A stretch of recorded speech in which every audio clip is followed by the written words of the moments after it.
On January 7, 2025, Altadena and Pasadena, California experienced one of the worst wildfires in their history. It's estimated that 9,700 structures were destroyed, displacing thousands of families and an estimated 17 lives. The west side of Altadena. We're going to go by and we'll see where it started. It started way on this side of town, and the winds blew it all the way to the other side of town where we'll end our tour. Will it stay black? That's what we're hoping. That's what we're hoping. We're hoping that it stays black. We're just starting to uncover the African American history in Altadena.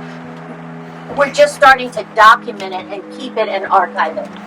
Because it's not documented, more hearsay. Yeah. And that's what they do to us. They don't document our history, and 100 years later, with a family member or someone say, no, I know they did. After completing the tour of the devastation, a press conference was held at the African Methodist Episcopal Church in Pasadena that included AME bishops, local elected officials, community members, and leaders. My name is Francine Brookins, and I am the presiding prelate of the 5th Episcopal District of the African Methodist Episcopal Church. I am here today with my colleagues. We represent churches all around the world, and we have just returned from a tour and have been deeply impacted. We can't imagine what you feel like. And we are here simply to say we care. We're going to continue to care. We're going to continue to be involved in the rebuilding of Altadena and of Pasadena. When I saw the devastation that the fires brought about, and when you train for ministry, they teach us in clinical pastoral counseling, there's something to say for the ministry of presence. And as the African Methodist Episcopal Church, we have come to say, you are not in it by yourself. We are here to walk this journey with you. We dare not leave California and leave everything the same. We came to make a difference. The president reminded us last night and this morning again, we gonna stick here with you until we see this through. So God bless you. God keep you. It's not enough for us just to pray for you. We gonna do some tangible things before we leave here. Particularly, we come to the Altadena, Pasadena area today because members, as I heard on the tour, they don't call it just a community, but a family. Yes. Members of our family have been impacted, not only in general by members of the First Pasadena AME Church, but also the community as a whole. So we stand to let you know that we care, we are concerned, and we are committed to help Bishop Brookins and the 5th Episcopal District do whatever is necessary that our communities and the wholeness of our people will be restored. And we know that we can live through this fire because God is with us. Thank you. Never did I think that I would have the fear of saying, "How are you?" to my neighbors. And now when I say, "How are you?" people nod and say, "Not doing well." The devastation is unquestionable. The impact it's had on people's lives. I've talked to people whose family, home is gone. But let me just tell you something. Our community stands strong, and I stand with each and every one of you. And when I say that I am laser focused on working with you to make sure we rebuild and we rebuild better and stronger, They're not just words. It's personal for me. This is my community. And when I hear people have a fear that those that are in communities where they feel marginalized, this board is going to do everything through a lens of equity. And I hear concerns about Palisades versus Altadena. There is no Palisades versus Altadena. It's all about Altadena, Pasadena.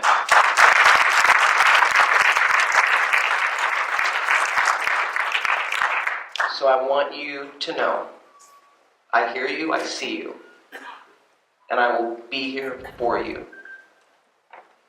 moving forward.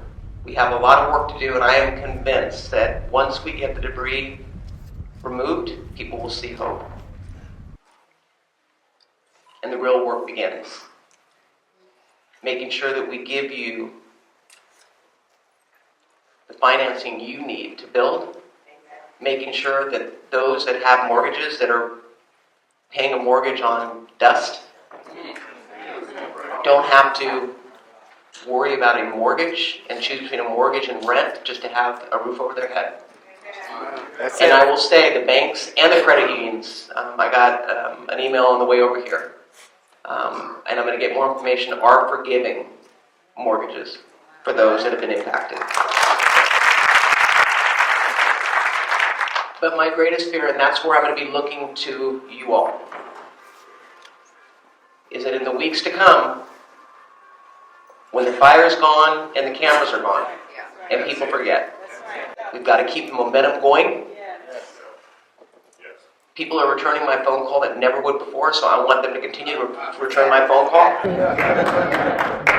And make sure that we're not forgotten. And I say we because we are in this together. So God bless you all, and know my heart aches with you, but I am not going to be deterred. I'm all in. Thank you. When I was just listening and you hear about paying mortgages on dust, think about what that looks like. I bring you greetings from the California-Hawaii State Conference and our 57 branches that we represent. I live in Silicon Valley, but it was important for me to come down here and to make sure I'm working with the branches and the community. I do want to thank the AME Church and their leadership for pulling this together. Let's give them, please, a round of applause. I would hope to be bringing you greetings on a different occasion, something happier, something where it's definitely not as sad as this. As I look at the devastation, as I had the opportunity to go into the community and tour, it looks like a war zone. I can't even imagine what it's like to live here. I'm telling you, I'm saddened when I hear from the NAACP leadership that have personally lost their homes, that have personally seen their friends' homes devastated, but yet continue to stand in the fold and volunteer and be part of this community. The one thing I want you to know is that the NAACP, we're going to continue to advocate on this issue. We're going to continue to represent people on this issue. We're not going to let anybody be left behind. We understand that this is an African-American community. We understand that there's many people of color and others that need our representation, and know that we're not going to leave anybody behind here. The one thing I'm telling you that I will be doing from the state is we're going to be fighting with the State House, we're going to be fighting with the Assembly, the Senate, and the Governor. We need to make sure that we have regulatory reform so that we can make sure that these homes get built fast and are not caught underneath red tape, and know that we're going to be representing that and we're going to be pushing that.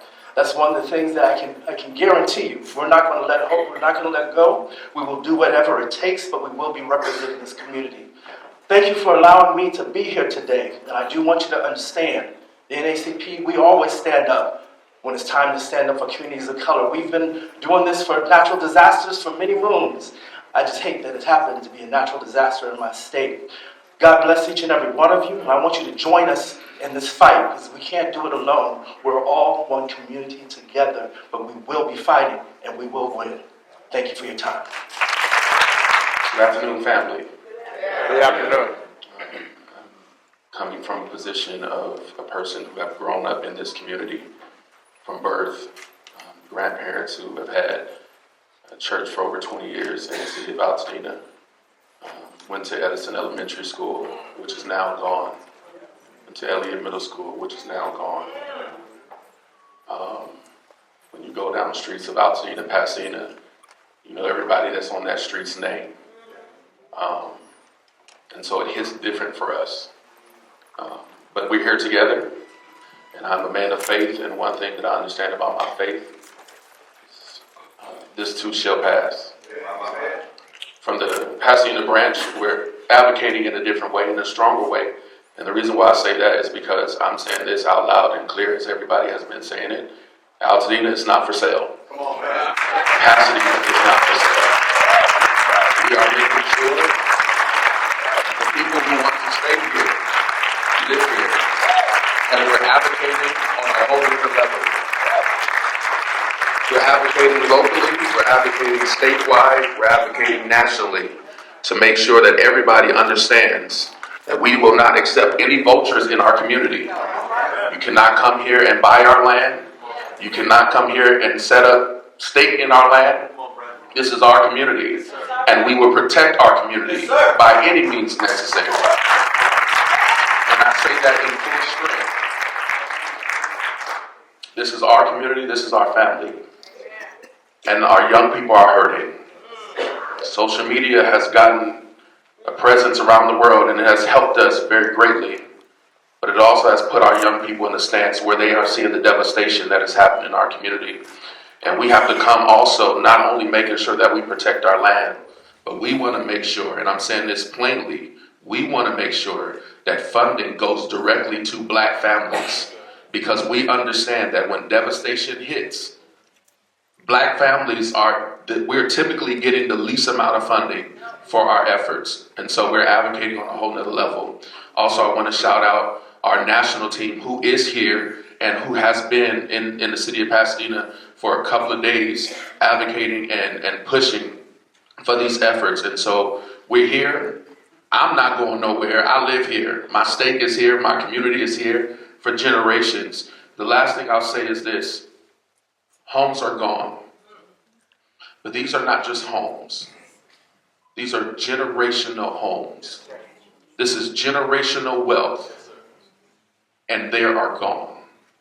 So we must make sure that we come together as a community and make sure that every house, and I mean every house, is rebuilt into the capacity that we will be here for generations to come. Thank you guys so much. After touring the area and seeing exactly what's going on in our beloved community. So as I stand before you, this is a very painful but hopeful time for our beloved community. Because we know that God has not brought us this far to leave us. And so on behalf of the people of First AME Church and the wonderful people of Pasadena, Altadena community, first of all, I want everyone who I just spoke, please stand. Because I'm speaking on your behalf. From Pasadena, Altadena, to stand. To stand. And so on behalf of the wonderful people of First AME Church and all the people of Pasadena, Altadena communities, I'd like to thank the bishops of the AME Church for coming to see about us. Bishop Sylvester Beeman said on last evening that it's important that we acknowledge the ministry of presence, that someone would take the time to come see about us. Not only come see about us, but remind us that we're not in this alone. Not only praying for us, but making sure that there's resources that will come to help us get through these troubled, tough times. So we thank God for our bishops. I want to give a personal shout out to my bishop, Bishop Francine Brookins and Supervisor Burnett, for their excellent leadership, fervent prayers and encouragement, and tangible, somebody say tangible, tangible resources that we would have to help us through these troubling times. On last Sunday, Bishop Brookins and Supervisor was able to send 2 18-wheelers full of resources that we would share in our community. On last weekend, we had FEMA and other resources set up on our campuses so that people could come right here in their community and get valuable services and get help for what they're going through. So thank you, Bishop. Thank you, Supervisor, for sharing and caring. want to extend a heartfelt gratitude to everyone who has offered their prayers, their support, and encouragement during these trying times. Your generosity, compassion, and willingness to lend a helping hand has been the beacon of hope in our communities. We also thank you for the resources provided by the local agencies and volunteers and partners and all those who sent help our way. Whether you sent money, water, whatever, we appreciate it. We appreciate what you've done. We appreciate you remembering us in our community. I'm very grateful for the healthy relationship. I said healthy relationships. We continue to build with our politicians, our community, and our faith leaders, and making living here affordable. Somebody say affordable, safe, and a welcome space for the betterment of all people. So we look forward to building back a better Altadena, Pasadena, that all of us can continue to afford and share this space. Together we will rebuild and recover from this tragedy. The strength of our community is evident in these moments, and we remain steadfast in our commitment to support one another as we navigate the challenges ahead. May God continue to bless us as we bless each other. Thank you.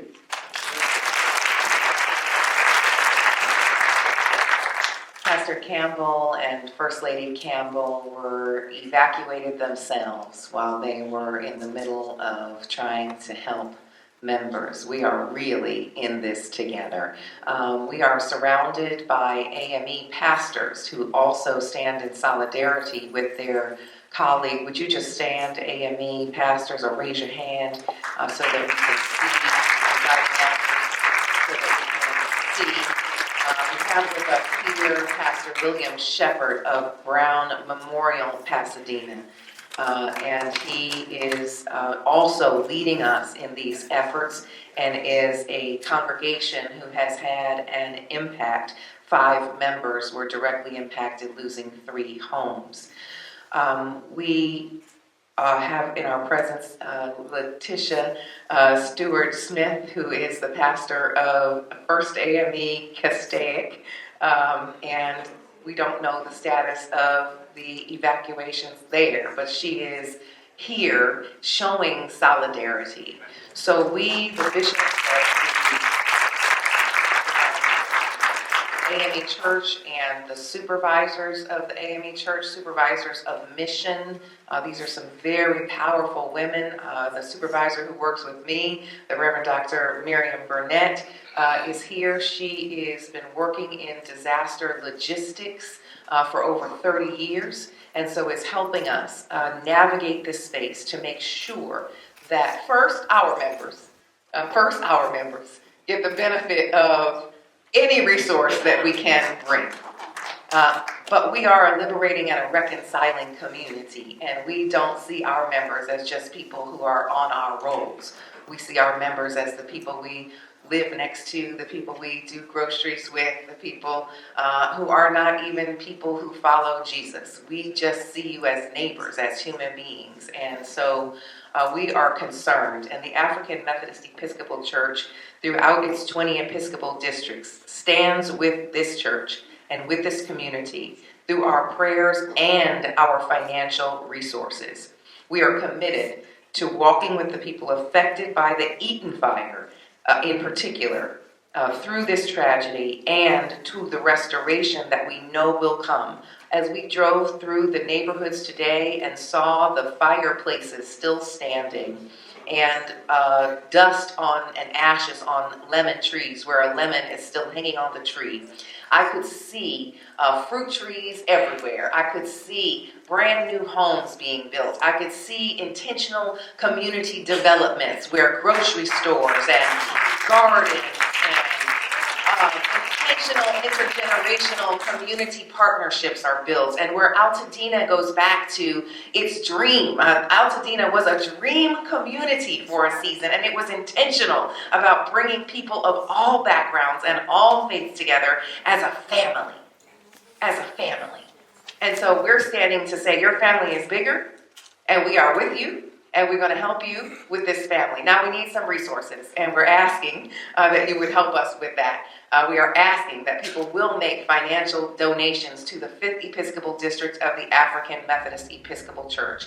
With those donations, we will do everything from meet the needs of members who are staying in hotels who haven't gotten their FEMA money yet, to working with developers who we know are trusted persons and contractors who we know are trusted persons, and each of you and the supervisor to figure out what is the dream for rebuilding. And we're coming in with the NAACP, and we're coming in with your government agencies, and we're coming in with your community partners, and we're coming in accountable and transparent. For every dollar that comes to us, you will see who it impacted.